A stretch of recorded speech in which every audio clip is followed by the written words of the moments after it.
कुर्बान जाऊं मियाँ मुहम्मद बख्श साहब कितनी वड्डी गल करते हैं।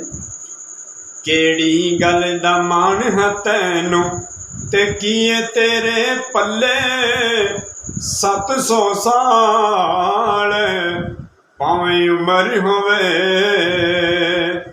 जाना फेर मिट्टी दे थल्ले।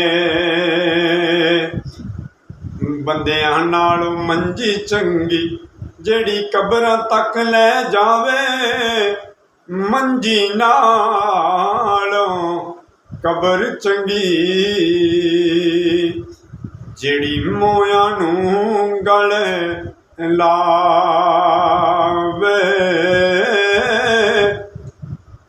किसनूं साडी खबर होवेगी ते कौन लवेगा खबरां, ओले हो के यार मुहम्मद असां छुप जाना विच कबरां।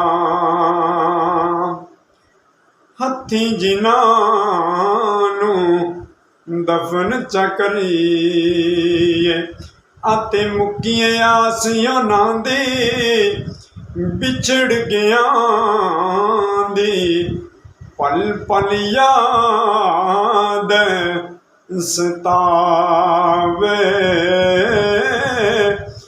बिछड़ गया सी यकूब नबी दे दिल दा जानी, यकूब नबी नूं उस दी याद सतावे।